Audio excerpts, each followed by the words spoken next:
really windy, but we're going to continue with the introduction by Mary Marshall. And I'm reading you How Can I Get Through to You by D. Glenn Foster and Mary Marshall. All right, our introduction.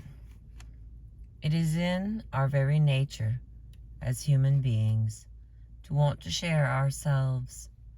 We do not like being alone and separate. We want to share our dreams, hopes, and fears with those who want to share theirs with us. We want to be understood by those we can understand in return. We want to share our happiness with those who delight in our pleasure, to share our sadness with those who feel our pain, and we want to be as important in other people's lives as they are in ours. Yet for all our wanting it, we cannot make it happen. So often we seem unable to make our relationships work at all. Not only do we fail really to understand the people closest to us, we can't even make them understand us. They don't satisfy our needs. They cannot feel our pain. And they will not share our dreams. And we fail them just as badly. Yet we all go on trying. In every relationship, we shy away from people who don't like the way we are, and we are drawn to people who find certain things about us appealing. If people like the way we look, the way we do things and say things, we respond to their interest because they find us attractive. We tend to find the way they look, behave, think, and talk interesting in return. There is mutual appeal. If someone loves the way we are and the feeling is mutual, we both want to share ourselves with each other. We want to let the other person into our lives, tell him or her things about ourselves which are important to us, and receive approval, support, and admiration. We want this person to do even more. We want him or her to understand us. And in return, we want to be able to reciprocate with a deep understanding of everything about this person who loves us. While we find ourselves attracted to people who have something in common with us, we tend not to be drawn to people who are exactly like us. Our interest and curiosity is aroused by someone with a different approach to life than ours. A married couple who helped in the research for this book are a perfect example. They both love foreign travel so much, each is prepared to live like a pauper for 11 months in order to pay for 1 month each year in a different country. Yet, although they both anticipate the trip with equal excitement, each of them goes about it in a very different way. He believes he has to know the history, the customs, the politics of any place before he can even set foot in it, and plans a precise schedule so they know exactly where they'll be and when. She, on the other hand, does no forward planning, preferring just to arrive and wander where fancy dictates. Each year for 11 months, she complains loud and long about his petty, bureaucratic mind, as he complains of her aging flower person mentality. They both know that his tight schedules never work in practice, and that her casual attitude often lands them in trouble. But it doesn't stop either of them, year after after year, doggedly sticking to a distinct approach. Excuse me. Yet each year they return with wonderful stories of their adventures together. Even though he could not leave before doing his precise preparation, he finds her attitude of serendipity strangely appealing. He finds it comforting to know that when his schedule goes awry, his momentary panic at facing unpredictable and unplanned situations will be soothed by her calm assurance and delight at the opportunity to improvise.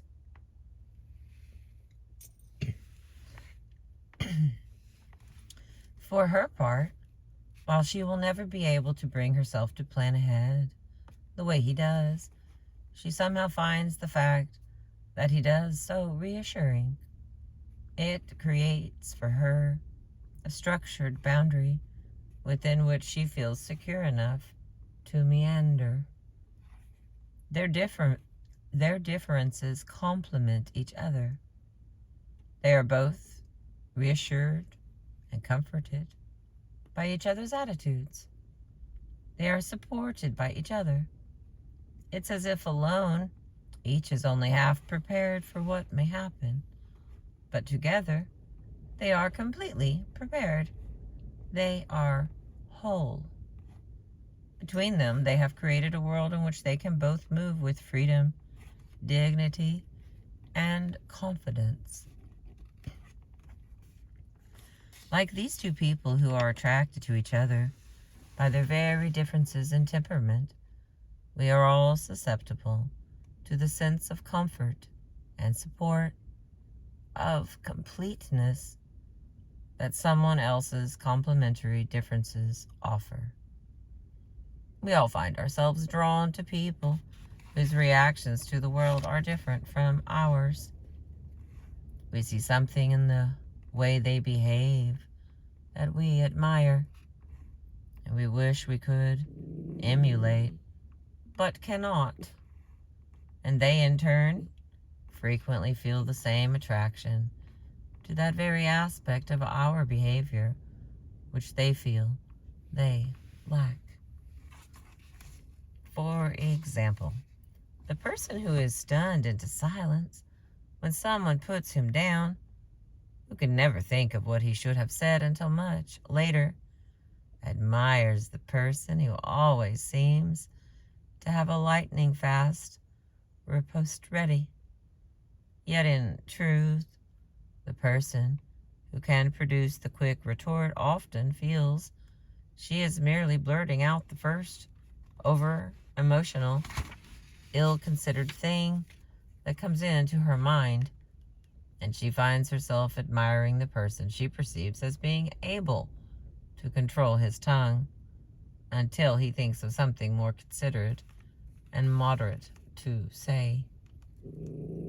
Similarly, a person who finds it difficult to get along with others, who is shy and withdrawn, often admires someone who seems to radiate an easy charm and has strangers confiding the most intimate details of their lives to her within minutes of first meeting, without realizing that this gregarious person he admires so much may secretly wish she could be as impervious to everyone's problems as the more withdrawn, seemingly aloof person appears to be.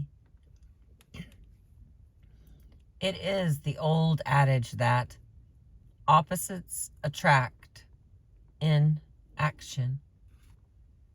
Similar instances of opposites attracting are many and varied, but in every case, those aspects of one person's temperament that complement other, seemingly missing aspects of someone else's nature are just that, merely aspects. They are component parts of a series of characteristics that form the whole of each person's fully rounded personality. For example, the man we described earlier who finds himself compelled to make precise travel plans is acting in accordance with a deeply ingrained urge in his personality to control not just his vacation schedule, but his entire environment. This need to control even extends to his relationships.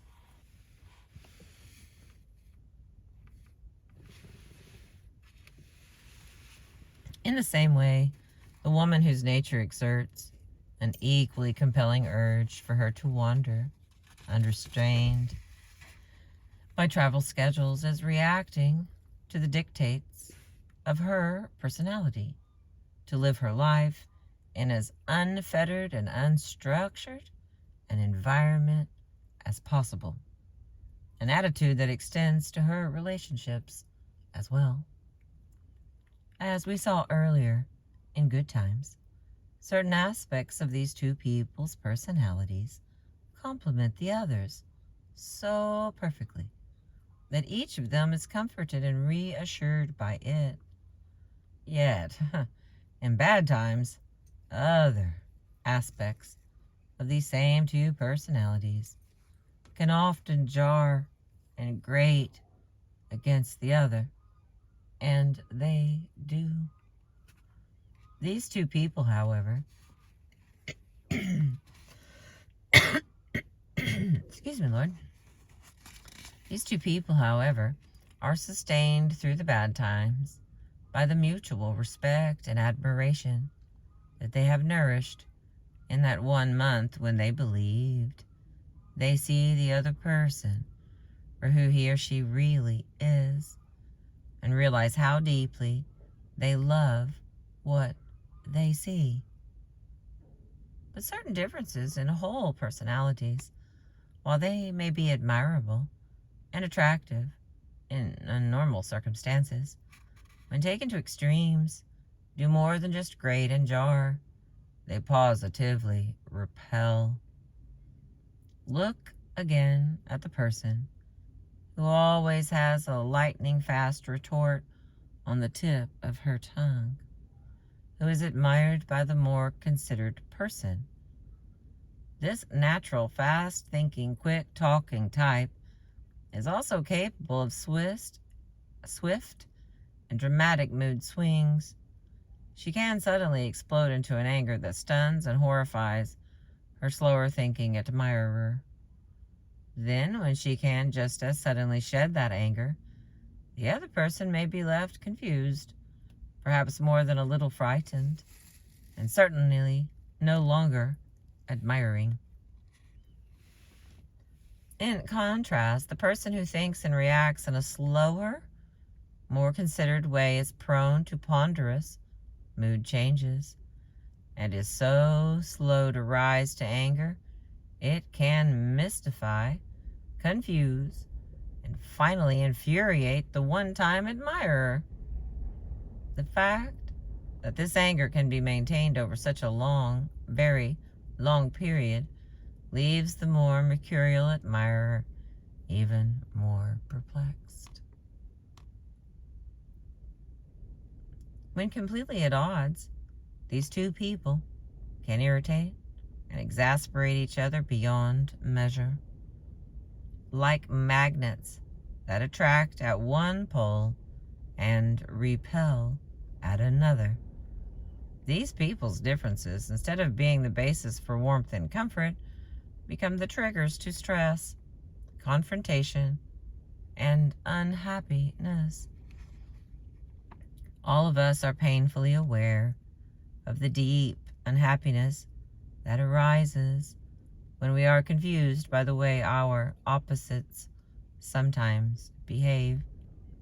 We are at a loss to understand why they are acting and reacting the way they do. We are totally incapable of dealing with it.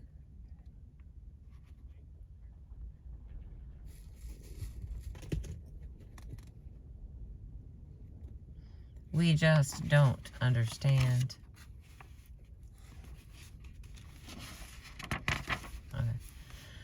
We don't understand because it bears no relation to the way we behave. We are puzzled by someone who suddenly says something we would never dream of saying. We are baffled when someone suddenly does something that we could never see ourselves doing. We try to interpret the meaning of another person's behavior in terms of our own, but it makes no sense. It just seems bizarre. His or her motivations are obviously nothing like ours. Whatever it is that makes the other person tick is certainly not what makes us tick. We keep trying to put a finger on just what it is that makes another person so different from us without success. And since we don't even know how to begin to understand another person, we wonder if it will ever be possible to get him or her to understand us. The foundation for mutual understanding lies in comprehending those essential differences between one person and another that make us think other people must be wired up quite differently.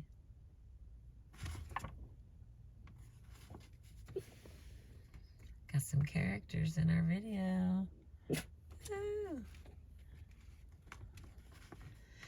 Alrighty. Got differently. Where was it? There we go. The differences between all of us as human beings are rooted in and spring from the particular type of personality each of us has always had, and always will have. It is the distinct personality type that dictates the way we act and react, not just physically and verbally, but mentally as well.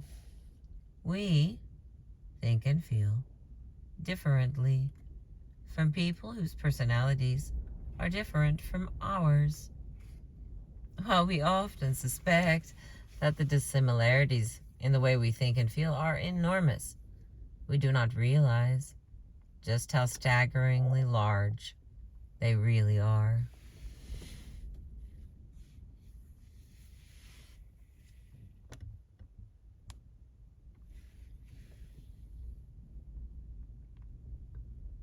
Okay, here we go.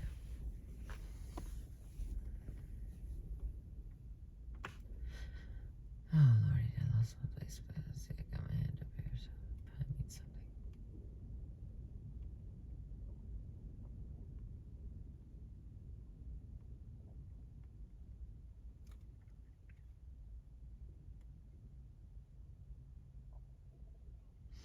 The way a person with a different personality thinks and feels is not just a minor variation or slight aberration of the way we think and feel, but is as different, unfamiliar, and as foreign as English is to Arabic.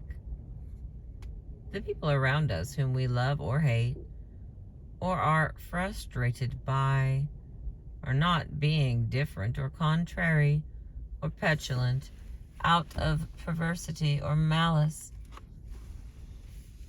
When they do not seem to want to understand and agree with the way we think and feel, they are incapable of thinking and feeling as we do. They are not us. While we are drawn to some of the features of another's personality that are different from yet complementary to our own, we do not realize just how deeply rooted and all-encompassing the sum total of those differences is. We arrogantly assume that those parts that are different are nothing more than minor shadings, and that at the base, deep down, every other person on earth thinks and feels exactly as we do. We naively take it for granted that the well springs of their personalities must be the same as ours, their motivations identical, and all their actions, statements, and meanings perfectly explicable in terms of our own. This is simply not true. To illustrate the immense gap in the way different personalities think and feel, we need only look at just one of the emotions we think all humankind shares: anger. Anger is a universal emotion, which we assume is experienced by everybody in pretty much the same way. It is not. Some of us who have a certain sort of personality experience anger as an intensely cold, hard, tight emotion of last resort. When we are finally driven to this anger, it is so all-engrossing, we have great difficulty extricating ourselves from its hold over us. We find the power this emotion has to undermine our self-control so frightening, we will do almost anything to prevent ourselves reaching that point. Others of us, with another type of personality, perceive anger very differently. We experience it as an immense range and variety of different feelings, which we can swing in and out of rapidly. It is almost as if we savor the anger, roll it around on our tongues to experience its different flavors and textures, and then choose a favorite variety to suit the occasion. Often it is not an emotion of last resort, but merely a way of expressing ourselves dramatically. When those of us who have this latter type of personality toy with anger in our own innocuous way, we are surprised and confused by the reactions of our opposites. Our opposites, whose sole experience of anger is of an emotion of such painful potency that they could never conceive of it being used so lightly, are just as surprised and confused, facing what they in their linear way believe can only be real animus. They feel assaulted and wounded. They are stunned, as stunned as we are, by their reactions to what we believe to be no more than a demonstration of mild irritation or dramatic emphasis. So frequently opposites like this find themselves caught up in this sort of confused exchange. All right, here's some dialogue. Looks kind of like it's a bunch of one-liners. Here we go. Why are you so angry over something so trivial? I'm not angry, I'm just irritated. If you're just irritated, why are you shouting and yelling and waving your arms about? Because this is the way I get irritated, okay? But it's just not that big a thing. I can deal with it for you in no time at all. I don't want you to deal with it in no time at all. That is not the point. Why are you getting so upset anyway? I'm not irritated at you. Look, just leave it to me and I'll fix it. That way you can stop worrying about it. I am not worrying about it. I am just irked by it. And I certainly don't need someone else to fix it for me. Whoa, stop. It's just not that important. I don't understand why you're being so melodramatic and theatrical about all this. Melodramatic and theatrical? I am not being melodramatic and theatrical. This is the way normal people react to something like this. Not everybody's as insipid and lifeless as you are. End scene. They could be talking about nothing more in the real world than a flat tire, a missed appointment, or a minor social gaffe at a dinner party. From the beginning, each person is confused and bewildered by the other's reaction. And this confusion and bewilderment grows with every word uttered. Neither of them truly understands the other. They're looking at the other's behavior solely in terms of how each would react, him or herself. Escalating conflicts like this are not uncommon between people with these types of temperaments, and both are left upset and uncomprehending. If these two people could see why each of them is reacting the way he or she does, if they could understand the well springs of the other's differences in temperament, and be able to recognize, excuse me, it's spring. Excuse me. If they could understand the well springs of the other's differences in temperament, and be able to recognize the predictable patterns of action and reaction for that particular personality, their approach would be very different. One would know exactly what makes the other tick, and the other would know exactly where the first one is coming from. They would know what to say to each other, and how and when to say it. Their ability to share and understand each other would deepen beyond measure. As it is, as long as they approach each other from their own frame of reference, and in their own terms, and in their own voices, they just will not be able to get through. They are not addressing each other's needs. They are not satisfying each other's wants. They are not even communicating with each other. They are merely speaking to themselves. Each is addressing what he or she believes to be a copy.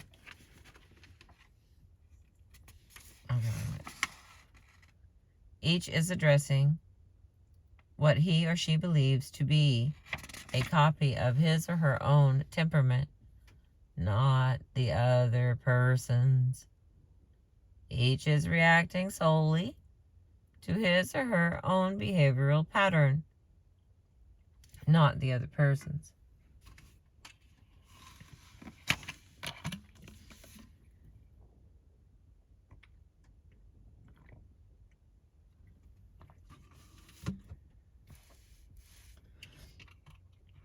Oh, goodness. Sorry about that.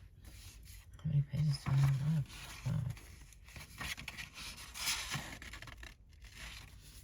Okay, 3 pages left. Not big print here. These are not two people talking with each other. These are two people each addressing a different, somehow off-key version of themselves. This erroneous belief that we are all speaking to nothing more than slightly different versions of ourselves can be seen all the time. It is most strikingly obvious when two people accuse each other of exactly the same thing, not realizing that, although each of them is saying the same thing, the meaning is completely different. At one time or another, all of us have been caught up in a variation of this sort of desperate, uncomprehending exchange with someone close to us, a spouse, a lover, a friend, a parent, or even a child. And here's a little scene for me to read to you. "You're so selfish. all you can think of is yourself. You never think of what I might want. I'm always trying to consider what you might want. How can you say that? Most of the time, we spend doing things the way you want them done. My needs don't ever seem to count for anything. You never do anything the way I want. You're the self-centered one. End scene. Okay. Each of us is saying exactly the same thing, and each of us believes it to be true. Each firmly believes we have been unselfishly meeting the other's needs in a genuine attempt to satisfy the other person's wants. Each has gone about it in the only way we each know how to, by doing whatever it is that would have satisfied our own.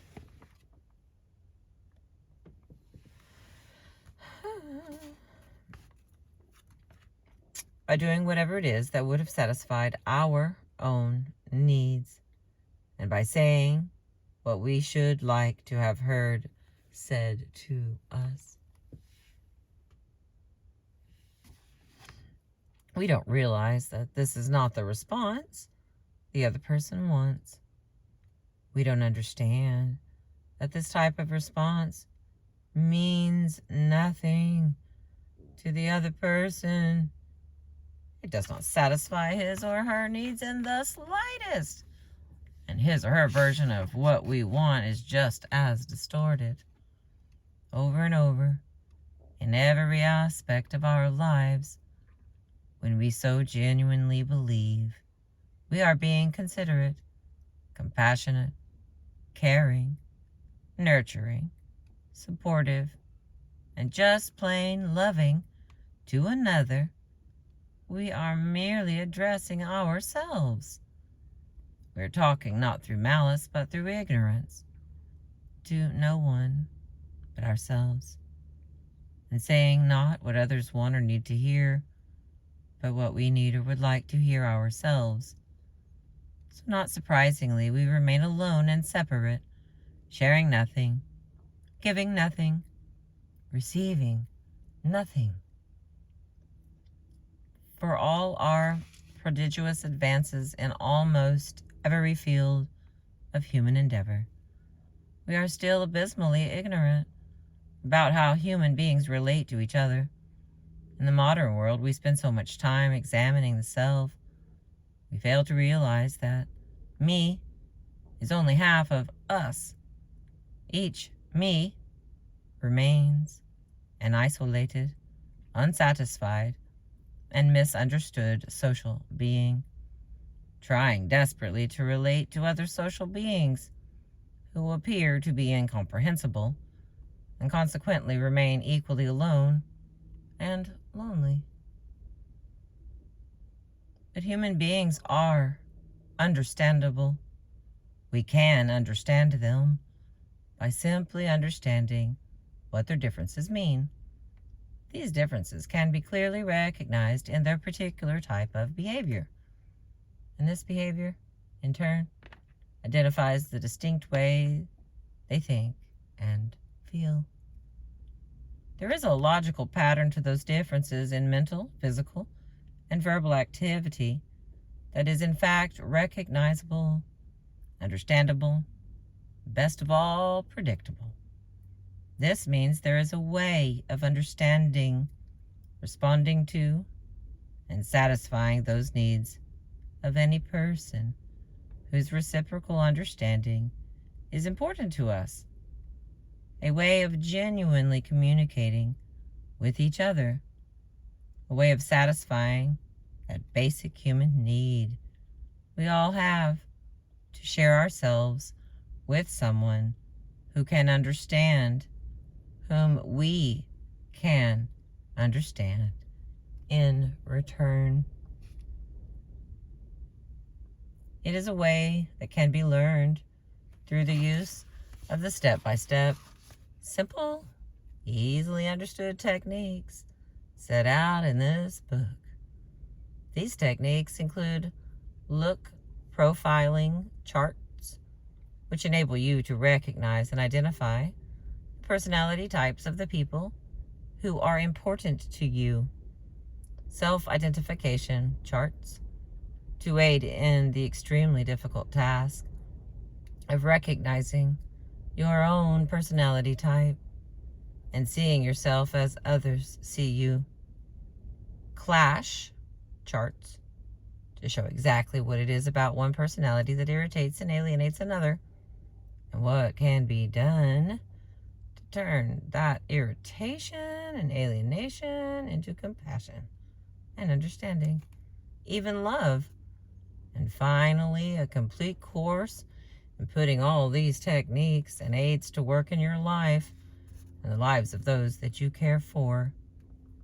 It is a complete course, if you like, in understanding the people around you who are most important to you, who and what they really are, and to understand yourself for who and what you really are. It will teach you to use and celebrate these differences in order to create, nurture, and sustain a firm, loving relationship, not in spite of these differences, but because of them. It can be summed up in the first instance in 3 simple words. Those words, the 3 R's of all successful human relationships and communication, forming each of the 3 parts of this book. They are read, respond, reciprocate. They are the pivotal they are the pivotal means by which people so different and diverse, so apparently alien to each other, can at last actually speak, not at each other, but with each other. All right, that's the end of the introduction. And I appreciate you. Thank you for joining me and letting me read another book to you.